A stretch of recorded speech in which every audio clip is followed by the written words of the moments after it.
Hello students, हम कर रहे थे economics as a basis of social welfare. Last session में हमने किया कार्टर हिक्स कंपनसेशन प्रिंसिपल, लेकिन उसमें क्या किया कि किसी भी पर्सन को हम नुकसान पहुंचा सकते हैं अगर पूरी सोसाइटी का वेलफेयर हो। एक पर्सन का नुकसान और दूसरे पर्सन को बेटर ऑफ करना और उसको कंपनसेट कर सकते हैं तो सोसाइटी का वेलफेयर होगा।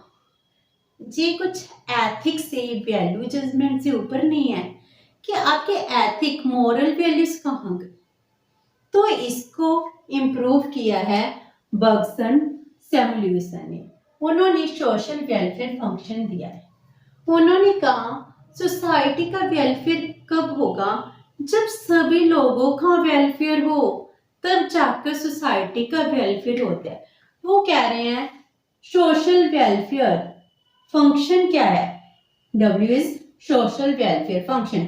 It is the function of welfare of utility index of person A, utility index of person 2, third and up to n।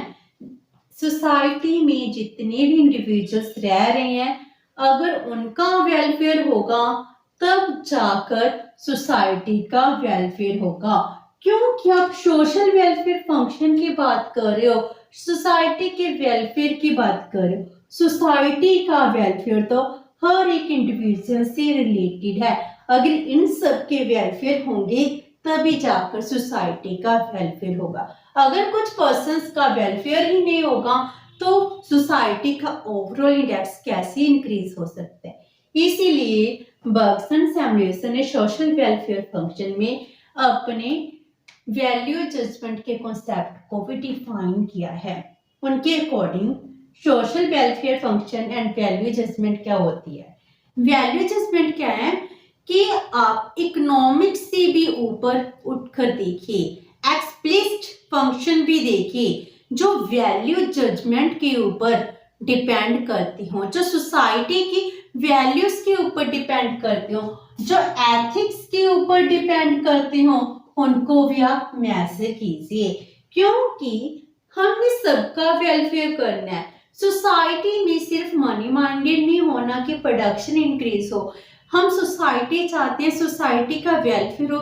जी सब वेलफेयर एथिक बेस पर भी होगा। इकोनॉमिक्स से बाहर इसका एक एक्सप्लिसिट फंक्शन भी है, एथिकल वैल्यूज, मोरल वैल्यूज। जो सोसाइटी चाहती है, जैसा चाहती है, हमें वो भी करना पड़ेगा। इसीलिए वो कहते हैं जब भी हम सोशल वेलफेयर की बात करते हैं वैल्यू जजमेंट आएगा ही आएगा, एथिक वैल्यूज, मोरल वैल्यूज आएंगी ही आएंगी। आज के टाइम में डेमोक्रेटिक गवर्नमेंट है, डेमोक्रेसी में वैसे वैल्यू जजमेंट दिखती है। सरकार क्या करती है, कौन से लॉ बनाती है जिसमें लोग हाँ करते हैं अपनी एथिक वैल्यू के अकॉर्डिंग, जो कहते हैं हमें ये करना चाहिए जिससे पूरी सोसाइटी का वेलफेयर। हम आज के टाइम में सिर्फ अपने बारे में नहीं सोच सकते, पूरी सोसाइटी के बारे में भी सोचेंगे। इसीलिए एथिकल वैल्यूज को भी कंसीडर करेंगे अगर हम चाहते हैं सोशल वेलफेयर इंक्रीज हो। नंबर 2 वो क्या कहते हैं, social welfare function is individualistic.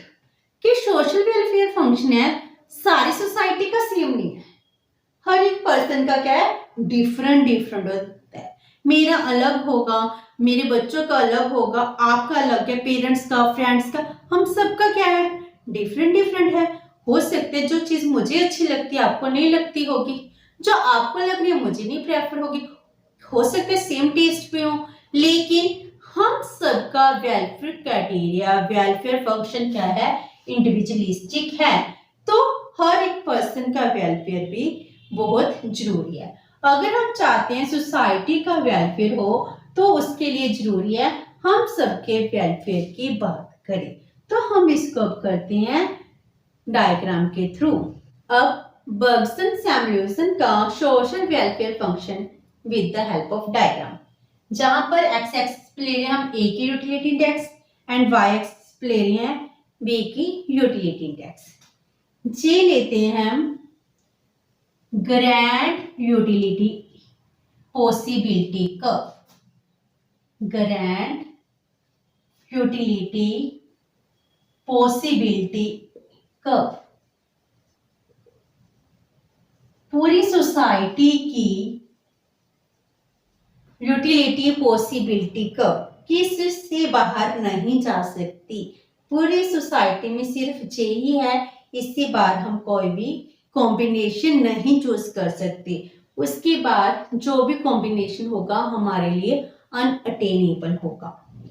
तो इसके लिए हम पहले बनाते हैं सोशल वेलफेयर फंक्शन, जिसको हम बनाएंगे ऑर्डिनल यूटिलिटी की तरह। जैसे जैसे एक पर्सन डिफरेंट लेवल पर, हायर लेवल पर जाएगा, हायर वेलफेयर इंक्रीज होगा।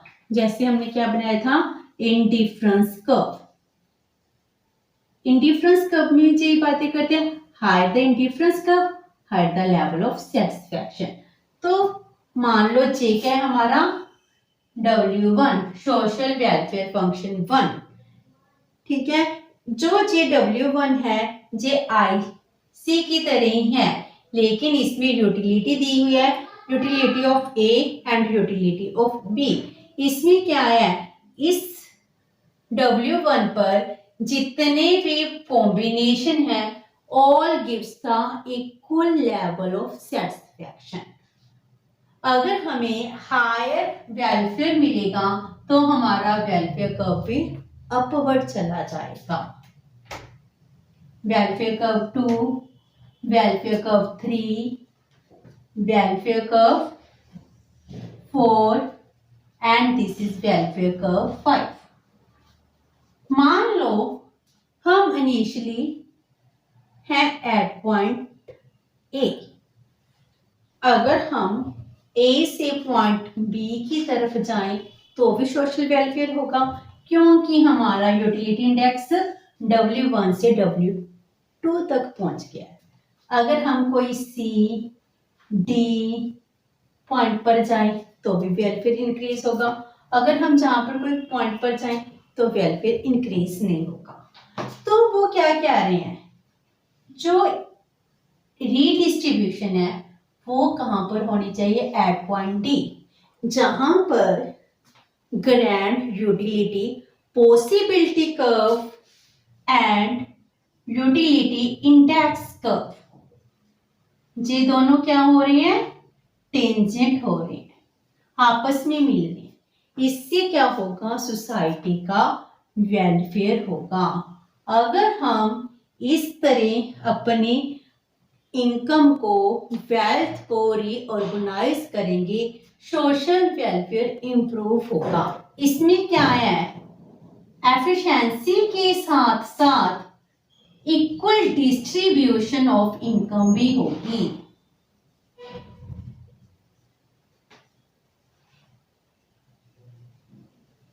मीन्स हम दोनों टारगेट अचीव कर सकते हैं, इकोनॉमिक एफिशिएंसी भी इंक्रीज हो रही है और इक्वल डिस्ट्रीब्यूशन ऑफ इनकम भी हो रही है। कहां पर हम ए पॉइंट पर थे और सिर्फ एक पर्सन का वेलफेयर था W1। अगर हम B, C और D पॉइंट पर जाते हैं जहां पर कोई E, F पॉइंट होगा, लेकिन इससे इतना वेलफेयर इंक्रीज नहीं होगा जितना पॉइंट D पर होगा। इस पॉइंट पर पूरी सोसाइटी को वेलफेयर होगा, इकोनॉमी में एफिशिएंसी इंक्रीज होगी, प्रोडक्शन की एफिशिएंसी होगी, इक्वल डिस्ट्रीब्यूशन ऑफ इनकम होगा। जो ये बताता है अगर ऐसा कुछ हो जाए तो इससे सोसाइटी का वेलफेयर होगा। इसीलिए हम पॉइंट डी को कह रहे हैं पॉइंट ऑफ कंस्ट्रेंट ब्लिस, जो अपने आप में ही क्या कर रहा है, हर तरफ पॉजिटिविटी फैला रहा है, जिससे एफिशिएंसी भी इंक्रीज हो रही है और इनकम भी इक्वली डिस्ट्रीब्यूट हो रहा है। ये थी बर्गसन सैमुएल्सन सोशल वेलफेयर फंक्शन, जिसमें उन्होंने वैल्यू जजमेंट को लिया, एथिक वैल्यूज के लिए। लेकिन इसके भी कुछ क्रिटिसिज्म है। उन्होंने कहा कि ठीक है सोसाइटी का वेलफेयर होगा, वैल्यू जजमेंट लेनी चाहिए, लेकिन ये क्या एब्स्ट्रैक्ट कॉन्सेप्ट है, इसको प्रैक्टिकल ग्राउंड में एक्सेप्ट नहीं किया जा सकता। प्रैक्टिकली इसको हम कैसे डिफाइन करेंगे, कैसे हम यूटिलिटी को मेजर करेंगे। हर एक पर्सन की इंडिविजुअल की वेलफेयर, उसकी यूटिलिटी पॉसिबिलिटी को डिफाइन करने बहुत मुश्किल कॉन्सेप्ट है, इसीलिए ये क्या है, इम्प्रैक्टिकल कॉन्सेप्ट है।